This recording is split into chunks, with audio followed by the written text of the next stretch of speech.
महाभारत भारतीय महाकाव्य है जिसमें दो कुलों कौरवों और पांडवों के बीच संघर्ष और उनके बीच की जटिलताओं का वर्णन किया गया है।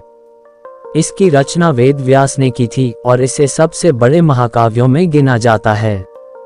इसमें प्रमुख रूप से धर्म, न्याय, सत्य, प्रेम और बदला लेने जैसी अवधारणाओं पर गहरी दृष्टि डाली गई है। महाभारत में लगभग 1 लाख श्लोक हैं, जो इसे विश्व का सबसे लंबा महाकाव्य बनाते हैं। इसमें कुल 18 पर्व खंड हैं, जिनमें विभिन्न घटनाएं और कहानियां शामिल हैं। इसके केंद्रीय पात्रों में भगवान श्री कृष्ण, अर्जुन, युधिष्ठिर, भीम, दुर्योधन, द्रौपदी, भीष्म और कर्ण प्रमुख हैं। महाभारत कथा का सार, उत्पत्ति और आरंभिक घटनाएं। महाभारत की कथा हस्तिनापुर राज्य से आरंभ होती है।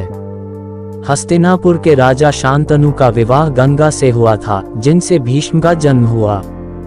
बाद में राजा शांतनु ने सत्यवती से विवाह किया, जिनसे 2 पुत्र हुए, चित्रांगद और विचित्रवीर्य। विचित्रवीर्य के निधन के बाद हस्तिनापुर का राज्य बिना राजा के रह गया। तब सत्यवती ने अपने पहले पुत्र वेदव्यास की सहायता से विचित्रवीर्य की पत्नियों अंबिका और अंबालिका के माध्यम से धृतराष्ट्र और पांडु का जन्म कराया। धृतराष्ट्र जन्म से अंधे थे, इसलिए पांडु को राजा बनाया गया। कौरव और पांडवों का जन्म, धृतराष्ट्र और गांधारी के 100 पुत्र हुए, जिनमें दुर्योधन सबसे बड़े थे। इन्हें कौरव कहा जाता है। वहीं पांडु के 5 पुत्र हुए, युधिष्ठिर, भीम, अर्जुन, नकुल और सहदेव, जिन्हें पांडव कहा जाता है। पांडु ने राज्य का त्याग कर वन में रहने का निर्णय लिया और इसी बीच 5 पांडवों का जन्म हुआ। हस्तिनापुर की राजनीति और द्वेष। पांडु की मृत्यु के बाद पांडव हस्तिनापुर लौट आए और कौरवों के साथ राजमहल में रहने लगे। दुर्योधन और उसके भाइयों को पांडवों से जलन थी, विशेष रूप से भीम से, जो उनसे बलशाली थे। दुर्योधन ने कई बार पांडवों की हत्या की योजना बनाई, जिसमें लक्षागृह में उन्हें जलाने की योजना भी थी। इंद्रप्रस्थ का निर्माण और जुए का खेल। पांडवों ने अपने परिश्रम से खांडवप्रस्थ को विकसित किया और उसे इंद्रप्रस्थ नाम दिया। इस बीच द्रौपदी का विवाह 5 पांडवों से हुआ। राज्य के विभाजन के बाद भी दुर्योधन पांडवों से ईर्ष्या करता रहा। उसने शकुनी के साथ मिलकर युधिष्ठिर को जुए में आमंत्रित किया।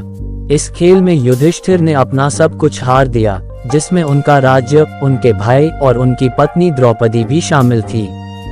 इसके परिणाम स्वरूप द्रौपदी का अपमान हुआ और पांडवों को 13 वर्षों के लिए वनवास जाना पड़ा।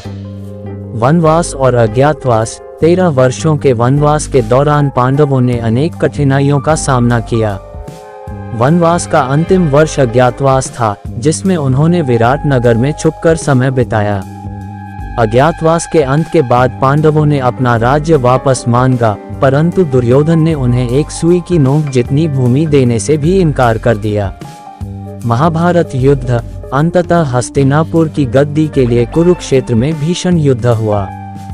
भगवान श्री कृष्ण ने अर्जुन का सारथी बनकर युद्ध में महत्वपूर्ण भूमिका निभाई।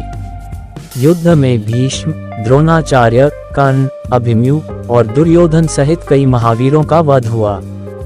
ये युद्ध 18 दिनों तक चला और अंततः पांडवों की विजय हुई। भगवद गीता। महाभारत युद्ध से ठीक पहले अर्जुन युद्ध करने से हिचकिचा रहे थे, क्योंकि उन्हें अपने ही संबंधियों के खिलाफ लड़ना था। तब श्री कृष्ण ने उन्हें उपदेश दिया, जो भगवद गीता के रूप में जाना जाता है। इसमें धर्म, कर्म और जीवन के उद्देश्य की व्याख्या की गई है। युद्ध के बाद का समय। युद्ध के बाद युधिष्ठिर को हस्तिनापुर का राजा बनाया गया। उन्होंने धर्मपूर्वक राज्य किया। पांडवों ने कुछ समय तक राज्य किया और फिर हिमालय की ओर प्रस्थान किया, जहां एक एक कर सभी पांडव मृत्यु को प्राप्त हुए। अंत में केवल युधिष्ठिर स्वर्ग पहुँचे। महाभारत का महत्व। महाभारत न केवल एक युद्ध कथा है, बल्कि यह जीवन के विभिन्न पहलुओं पर शिक्षाएं देती है। इसमें धर्म, नीति और मानव जीवन के गहरे प्रश्नों पर चिंतन मिलता है। महाभारत के कई पात्र जैसे श्री कृष्ण, अर्जुन, कर्ण और द्रौपदी अद्वितीय हैं, जिनके चरित्र से हमें कई मूल्यवान पाठ सीखने को मिलते हैं।